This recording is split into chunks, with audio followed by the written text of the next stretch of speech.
కృష్ణా జిల్లాలోని 115 స్క్వేర్ కిలోమీటర్ల పరిధిలో ఉన్న ఆయిల్ గ్యాస్ నిక్షేపాల క్షేత్రాన్ని వేదాంత కంపెనీకి అప్పగించాలని కేంద్ర ప్రభుత్వం నిర్ణయించింది. ఇది దేశ ప్రజల యొక్క సమిష్టి ఉమ్మడి సంపద, ఒక వ్యక్తి కంపెనీకి ఇచ్చేది కాదు.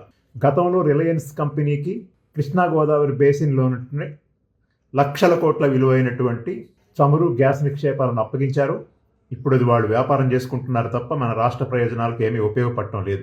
ఓఎన్జీసీ కష్టపడి పరిశోధించి కనిపెట్టినటువంటి చమురు క్షేత్రం అది, గ్యాస్ నిక్షేపం. దాన్ని వీళ్ళు వాళ్ళకి చేజిక్కించుకునే పరిస్థితి వచ్చింది.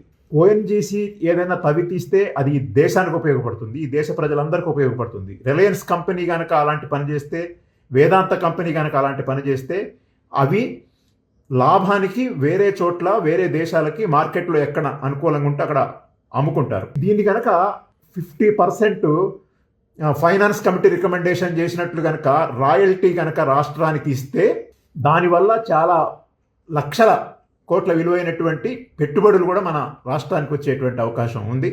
అలాంటి అవకాశాన్ని కూడా ఆంధ్రప్రదేశ్ ప్రభుత్వం వదులుకొని వేదాంత కంపెనీకి దాన్ని ఇవ్వటం అనేది ఏదైతే ఉందో అది రాష్ట్ర ప్రయోజనాలకి, ప్రజల ప్రయోజనాలకి దెబ్బతీనేటువంటి పరిస్థితి కూడా వచ్చింది. దీని మీద ప్రధానమైన మీడియా అంటే ఆంధ్రప్రదేశ్లో ఉన్నటువంటి ప్రతిపక్ష, అదేవిధంగా అధికార పక్ష, అనుకూల, వ్యతిరేక మీడియా సంస్థలు ఏవి కూడా చాలా సైలెంట్గా ఉన్నాయి.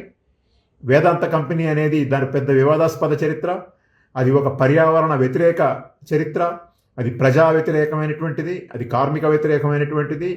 దాని మీద అనేక రకాలైనటువంటి ఆరోపణలు గతంలో ఉన్నాయి.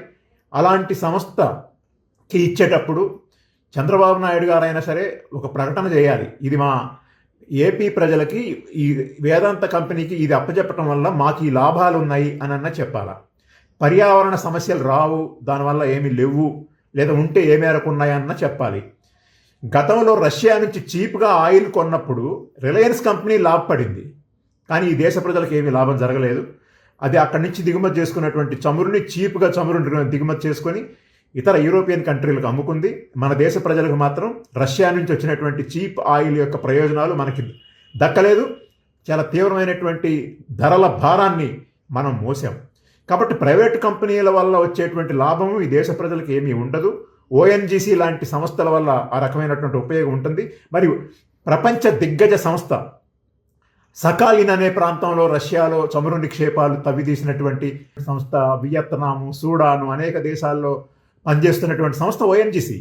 ఈ దేశంలో మొట్టమొదటి చమురు సహజ వాయువుల నిక్షేపాలను వెలికితీసి దేశ ప్రయోజనాలకు ఉపయోగించింది ఓఎన్జీసీ. మరి అలాంటి దిగ్గజ సంస్థని పక్కన పడేయాల్సినటువంటి అవసరం ఏమొచ్చింది? అది కదా ఇంతకుముందు దాన్ని పరిశోధించింది, దాన్ని అంతా కూడా కనిపెట్టింది అది కదా.